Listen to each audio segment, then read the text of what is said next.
Hello, my name is Christine Souders. I am the Assistant Director for the Pioneer Center for Student Excellence at Texas Women's University.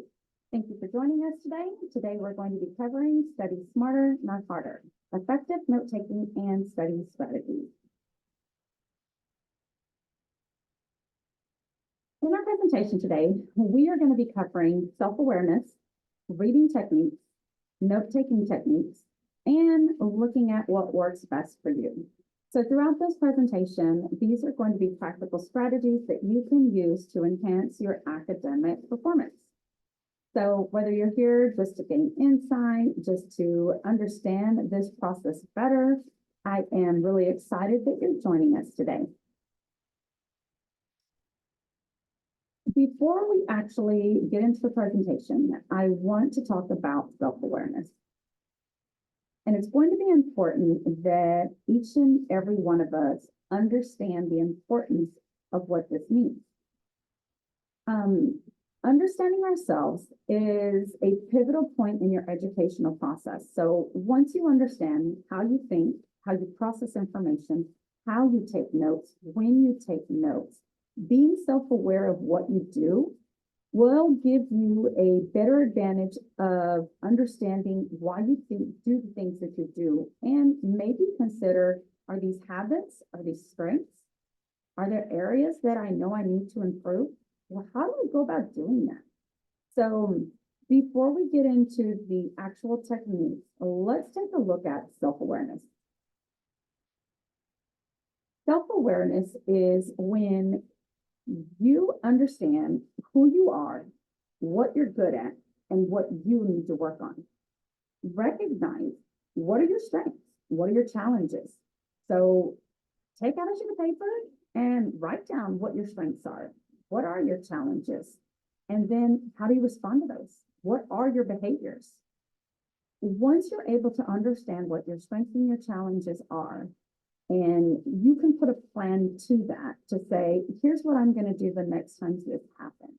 Here's what I need to do to avoid this thing from happening. So this is acceptance. And then this is the point where you're able to reset where you're at in this moment and you're able to grow. Let's take a look at reading. This is going to be the first thing that we cover. I want you to keep in mind self-awareness as we go through this presentation. So feel free to write down something if you think about it along the way. And this is going to help you identify the areas that you might need some help in, you might need some additional support in. So let's get started.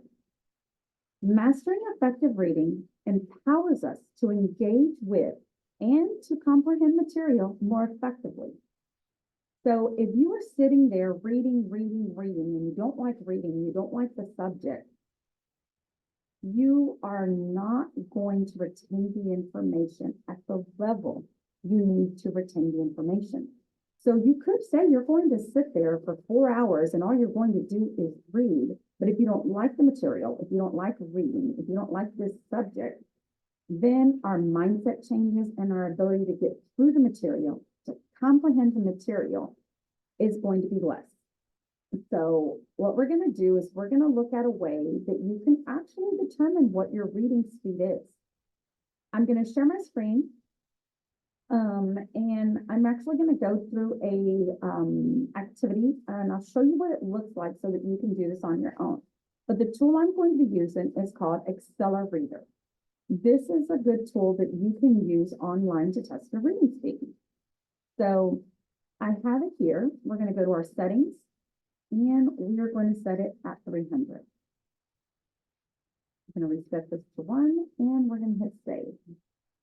Now we're going to hit read. What I want you to do is I want you to keep up as much as possible. And this will actually, you know what, let me do this. I had it correct. It's at 300, 1, great. Okay. So what we're going to do is we are going to use the setting of 300 words a minute, and we're going to start by hitting read. Keep up as much as you can. And I'm going to let it go just so that you can see what it does.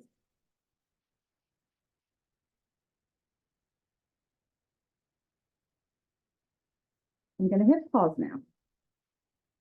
And I want you to know that 300 words per minute is not the average. The average reading speed per person is 200 words a minute. But I set it at 300 so that you can understand the value of this tool in case you were already at a comfortable reading speed. What we're going to do now is we are going to set this to 2 words a minute, 2 words in a chunk size. So that'll come up on the screen. And now we're going to set it to 200. This is a level that you can test your speed at. And then if you're not able to read this in 1 minute, then you can lower your reading speed and increase the words, increase the speed. So it's a way, it's a way for you to get to where you need to be. So we're going to say read. It's a little slower. Now we're seeing 2 words a minute. So if this is something you're interested in, I encourage you to do this. It's going to help with you understanding, okay, well, can I read? Is it my reading speed that's keeping me from comprehending the material and from embracing the fact that I do have to sit here and read notes for class. I do have to sit here and read and get prepared before my lecture. So if it's reading that's keeping you from comprehending the material, let's work on that. Well, how do we boost it? What if you are struggling with reading? What if your reading speed is less than the 200 where you feel comfortable? Well, what are some things you can do? Some things that you can do would be to use a guide. There are several different things you can use. This is a bookmark, so you can use a bookmark. You can use an index card. You can use a ruler. This is a ruler, but it has a see-through part in the middle so that you can use it as a guide, but you really don't need to invest in anything. You can use your finger to follow along. Another key thing is to adjust your reading speed. If it is something that you are already familiar with, then you can read faster and you can read in chunks of words. You don't have to read word per word per word to understand material. This is something that we do on a daily basis. When you are exiting the freeway, you do not read every single word in that exit. You look at it and you know what it means. The same thing applies to when we're reading. If it is something that you already understand, then read faster. If it's new information, if it's information that you're struggling to comprehend, slow down. You have the tools to be able to adjust your reading speed. So take that and use that as you get through the material you're trying to read. Managing distractions. If we are distracted with interruptions externally or internally, this will also impact what we're comprehending and the level to which we are retaining the information. So make sure that you are managing your distractions. In our previous workshop, we talked about the SP3R method. So you can also look that up. It's called SP3R. And that is a reading technique that you can use when it does come time to read. Next, I'm going to be showing you a couple of extensions that I think will help any student. Feel free to look into these. These are just some tools. These are electronic tools, so there are different things that you can use for paper and notes. But let's look at that. And so the first one is, I have already have an article here. And what we're going to do is, let me come back. Will you learn better from reading on screen or on paper? One size doesn't. This is a reading tool. This reading tool will read text for you, but this is just one reading tool, and it happens to be a Chrome extension. So you can look into others. Others probably might be a little bit more flexible, or you can adjust the rate at which it's read to you, and then you can also adjust who is speaking to you. So that can be sometimes fun to play with, but the key here is to understand that you're using this as a tool. You should still be reading, using your finger to read, using your eyes to read, word for word. And this is just a supplemental tool. So this is another way for you to take in information. The second one is called Open Dyslexia. This one, you're able to change the fonts of the material that you're reading. So we're going to turn this one on. and it's currently set to Open Dyslexic. Then we're going to change to the bold, and it does this to the text. Then we're going to change to italic, and it does this to the text. So maybe you need the text to stand out a little better or a little differently so that you can get through the material. That's one tool you can use. The last one I'm going to show you is ADHD Reader. You don't have to have ADHD to use this extension, but it can come in helpful if you were just trying to get through the material and you might lose track of where you're at or you lose focus easily. With this one, you'll notice that when we put our cursor over the paragraph, it highlights it. And then you can also see that every letter of every 2 to 3 letters of the first word is bolded. So this helps with focus. These are Chrome extensions that you can keep on your Chrome bar and then just utilize when you need them. So if this is a tool that you need, go out and look for this. This is self-awareness. This is, I know that I struggle with reading. I know that I struggle with focus. Here are some things that I'm going to do to help me get past this. So then we're at the point to where now we can comprehend the material. Now we can take notes. It's all making sense. So let's talk about note-taking. So note-taking isn't a skill that we are formally taught.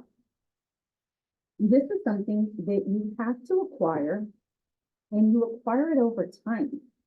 Please note that your note-taking techniques will change based on the content, based on the time that you have, based on the material that you're getting. So just know that there is not a cookie cutter approach to taking notes, and we'll get into that a little bit later. But it's essential that before you take notes, that you're organized, that you read, that you incorporate note-taking while you're reading. So that is before class, during class, while you're in lecture, and then after class. This is a comprehensive method and approach that involves the before, the during, and the after. One of the processes of note-taking and reading is repetition. And if you're just doing it when you're in class and you're struggling with taking notes in class, ask yourself, how will I benefit if I read the material beforehand and take notes beforehand? So then when I'm coming to class, I already have a knowledge of what's going to be covered, and I know the areas that I need to pay attention to. So let's look at the first note-taking method. Our first note-taking method is the Cornell Method. So with the Cornell Method, this is one reading strategy. It promotes active listening and critical thinking because you're not taking notes as the professor is speaking or as the lecture is going on. With the Cornell note-taking method, you are strategically having to think about what was said and then summarizing it into your own words because you have a structured format. With the Cornell method, you take the right-hand side of your sheet of paper, and that is your notes section. The left-hand side, these are keywords, vocabulary words, topics that you need to remember. And then the bottom of the page is where you will include a summary. So this is why active listening is required, and so is critical thinking. I would not start off with Cornell if you are still struggling with just maintaining notes and capturing what is being said, but this could be a technique that you use later on once you've mastered the art of note-taking. This method helps with organization, and it helps you get through the material in a structured format. It also encourages you to summarize. So this might be something that you do after class or after your readings, because now what we're doing is we've read or we've attended class. Now I'm going to sit here and I am going to take a structured format to document everything that I have learned, whether that be in class or on your own when you're reading. So this is ideal to use afterwards because it encourages you to think about what you learned and not necessarily write down everything that you've learned. The next one we're going to look at is our mind mapping method. This one, as you can see with mind mapping, it starts off with the central concept. For this example, we're looking at empathy. Empathy in this demonstration, in this illustration, has 6 parts, but within those 6 parts, we have additional levels that we're looking at. You can also see that there's a lot of creativity in here. Please do not get tied up with, well, I can't draw. That's not the point. You're the only one looking at these notes. So if you just want to do a sad face, a happy face, that's fine. If your notes don't meet it, that's perfectly fine as well. So we're looking at empathy. We can see that it branches out into 6 sections, and then there's more information to learn with this.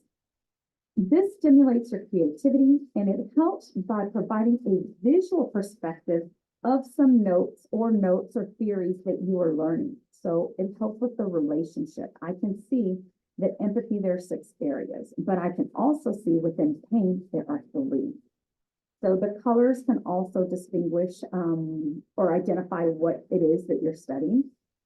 And this is helpful when you're trying to visualize relationships between topics, when you're trying to make connections, when you're having trouble breaking down a complex theory. And for you, it might be best if you just write it out and draw it out and make these connections. So this could be something that you do before class or after class, or if your instructor is talking about something in class, they might already put this together for you. It is also very useful and helpful if you feel like you're a visual learner. Our next method is the outline method. So the outline method gives you a clear way to organize your information. And it does this because you have the ability to break up topics or concepts into different sections. And you do this by creating a header, creating a subheading, and then creating points that follow. You can use, in this picture, they've used dots, but you can use a star, you can use an arrow, whatever you're comfortable using. The key is that you are indenting.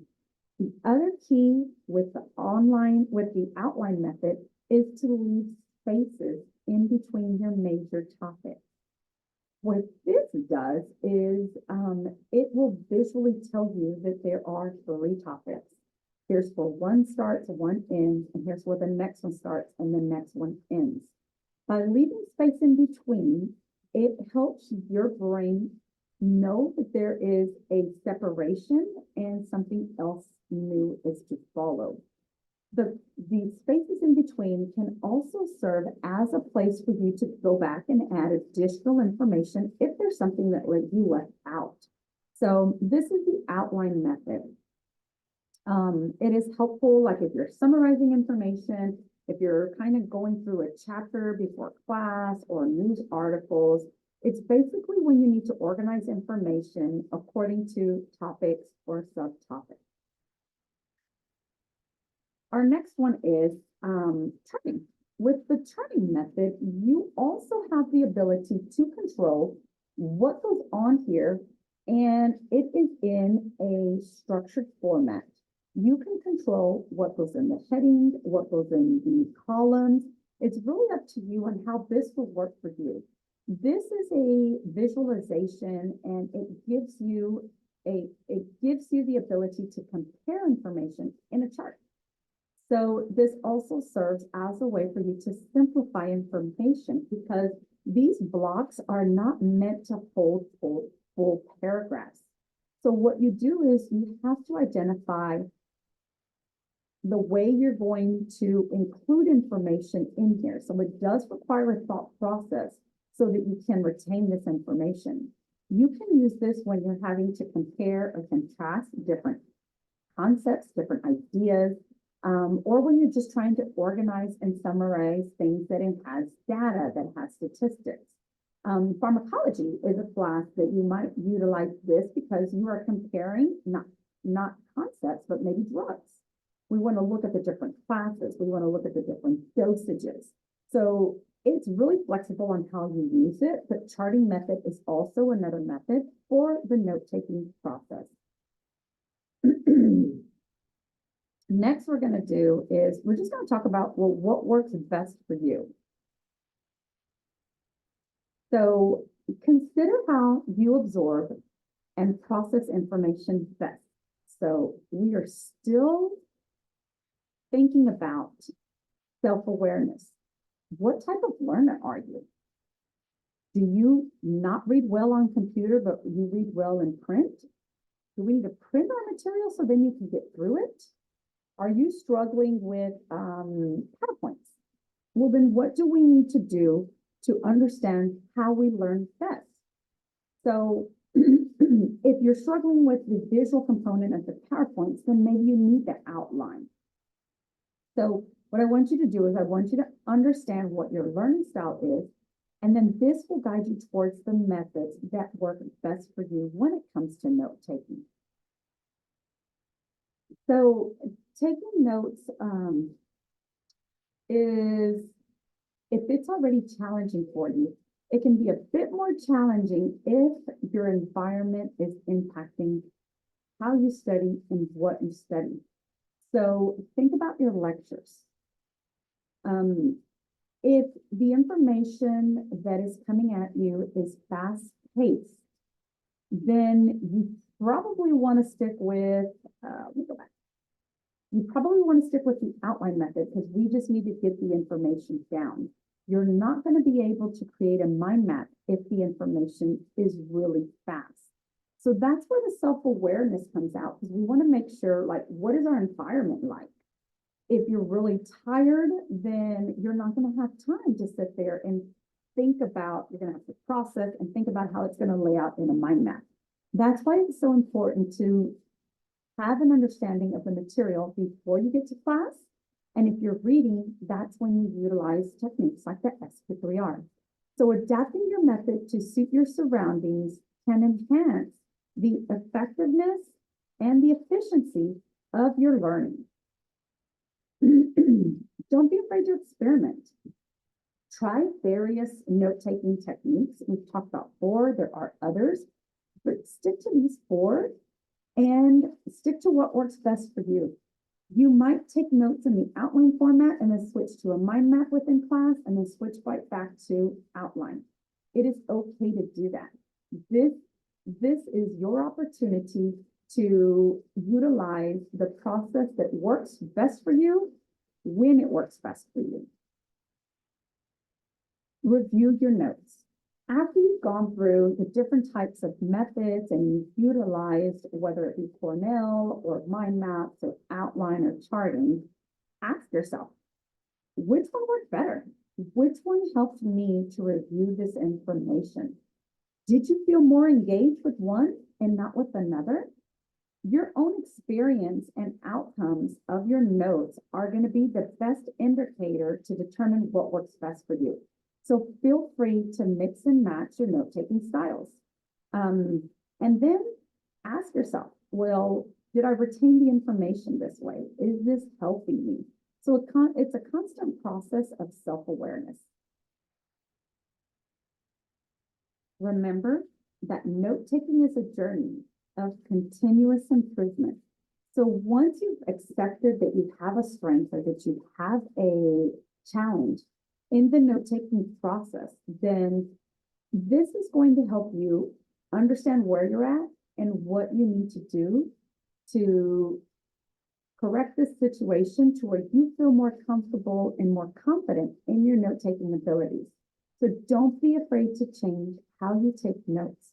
Be open to adapting and to refining your approach as your content changes, as your levels of stress changes, as your material changes.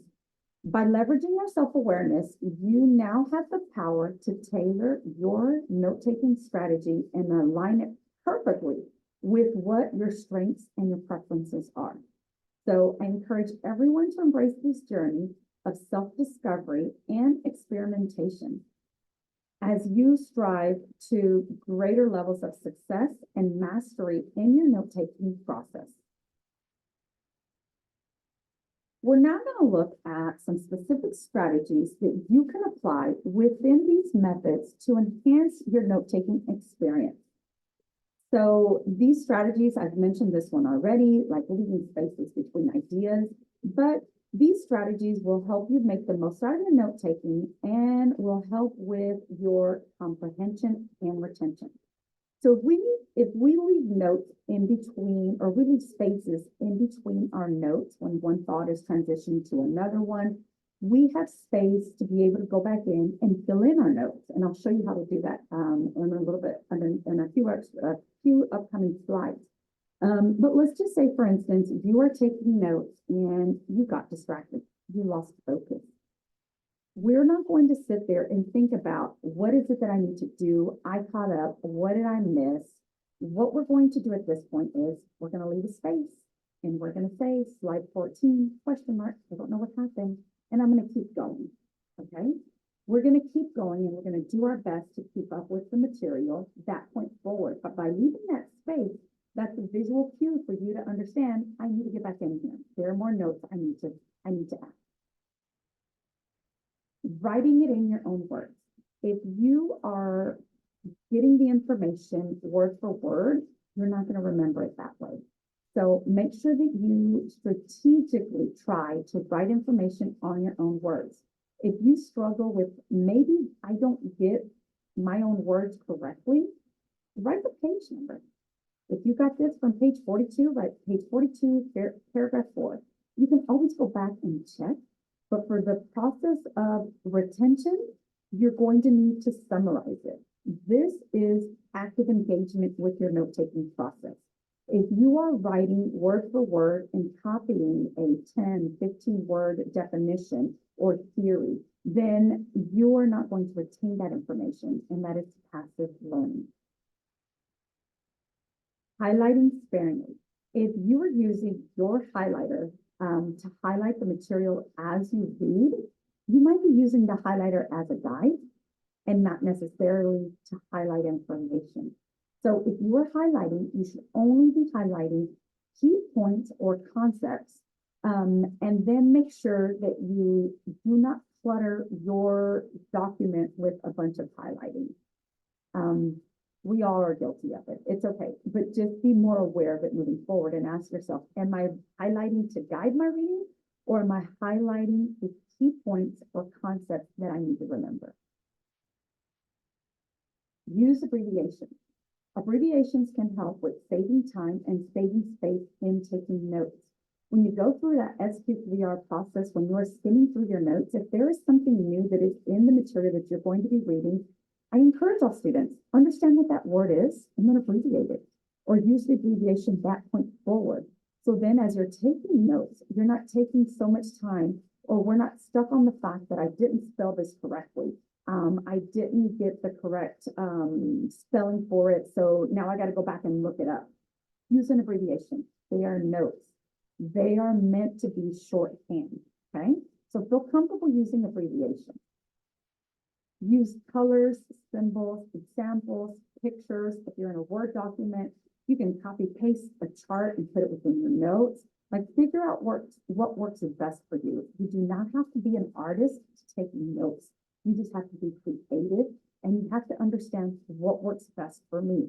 This is the part that is the work smarter, not harder. If there's an image out there that's already created, if there is an acronym out there that's already created, use that in your process. So using different colors and to categorize information can be a way that you do things. You can have different highlighters or just different ink.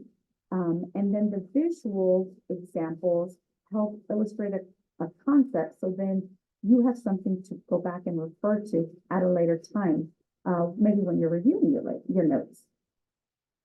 Using songs, rhythm, and mnemonics. Work smarter, not harder. Google it. If there's something you're struggling to remember, Google the word and mnemonic, and you're going to find something. Go straight to Google and type in the word and go straight to images and find an image that resonates with what you are able and needing at that moment, okay? So you have the ability to do these things and to incorporate these things within your notes. The songs and the rhythms, as cheesy as it is, that's when you're going to remember it, right? So make sure that if you find a song that's already created, if you create your own jingle, do this in a way that you are going to remember it when it comes time to test, when it comes time to put this into practice. The last one is associations. Associations help strengthen connections and improves recall. So look for connections between new information and what you already know. If you are studying a concept and you assign a song to it and you remember a person that you know or a place where you remembered this at, that is association. So by incorporating these strategies into your note-taking process, you now have the ability to enhance the effectiveness of your notes and also improving your retention, because you're not only relying on your reading skills and your note-taking skills, you are now relying on visual and on your auditory. So this is all your learning style. So make sure that you incorporate this as you need. So next, what we're going to do is we're going to look at ways in which these make sense in the note-taking process. So colors. You can use blue ink just for general colors. So just for general note-taking. So as I'm in class, anything that I'm in class in or anything that I take notes in before class, that's just going to be in blue ink. If you want to do black, you can do black. You can do red, you can do red. Again, you have the flexibility to control this. Red. You can use red to go back and write notes on your notes to say, I need more information on this. This doesn't make sense. I have a question about this. This is something I need to follow up with. You can use ink to distinguish things within your note-taking process. You can use highlighters to say, within my notes after reviewing them, anything in yellow means it's important to me. Anything in green means it is going to be on the exam, and anything in pink is going to be where there is an example. So a couple slides back, we talked about highlighting sparingly. This does not mean that you highlight the whole example pink. You might just highlight the word example, and then whatever the text is will remain the same. So again, we're not using the highlighters as a form of guiding us through this process, but it's only to indicate those key ideas and those key concepts. So keep this in mind and use this as a way to incorporate your learning styles, pick the colors that work best, pick the highlighters that work best, and use what you already have. You don't need to go out and buy things, okay? You can use pencil, you can use eraser, just to go back and to be able to adjust your notes. Abbreviations. We think of abbreviations a lot of times as Texas is TX. So we think about it as it's associated with a word, but you can also use symbols. If you are in your math lecture and something increases or decreases, you can use arrows. If something is equal to, you can use the equal sign. I use equal every time I am writing a new vocabulary word. So I'll write the word equals the definition. So for me, I already understand that there's going to be a definition that follows. You can use a triangle with the exclamation point if there's something you're unfamiliar about or something that you need to go back and check. You can use the circle with a line through it to indicate this is a no, this is a never, this results in X, Y, Z, this is something I need to remember. You can associate feelings like in our mind map where they indicated the happy, the sad, the love. You can put feelings within your notes so that you know how to relate emotions to your notes, and then how to retain the information that you were writing. It also serves as a way to cut down on your note-taking process. So these are just a couple of tools that you can use within your note-taking process. Next, we're going to look at flashcards. So we already understand how this translates when we're taking notes before class and after class. But I wanted to show you a representation of a flashcard. If you recall when you were learning the alphabet, you might have seen something like this. This is just the letter B. If your flashcards look like this, you will be able to incorporate all and more strategies that you find along the way to help your flashcards, to help with the retention part. So how do we do that? Let's look at this slide. So in this slide, we've incorporated image, we've incorporated color, and we've incorporated a highlight. Now let's look at these. If we looked at just the first flashcard, it's just the letter B. But if we had to remember this as a formula or as a process, we can use things like an image. So for B, we're going to remember the sound, B, ball. We have a picture of a ball here. The word ball, you can see that they highlighted the letter B. What we can translate that as is association.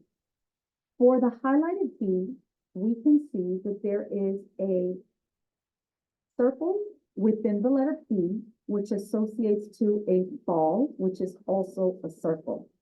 So associations can happen by names, by symbols, by shapes.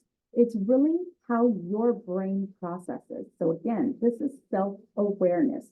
If I have a friend whose name is Brenda, then I know ball Brenda. So then I can make an acronym, a silly song. I can make something that will help me retain this information because I'm always going to know that ball Brenda means what I'm going to need to remember.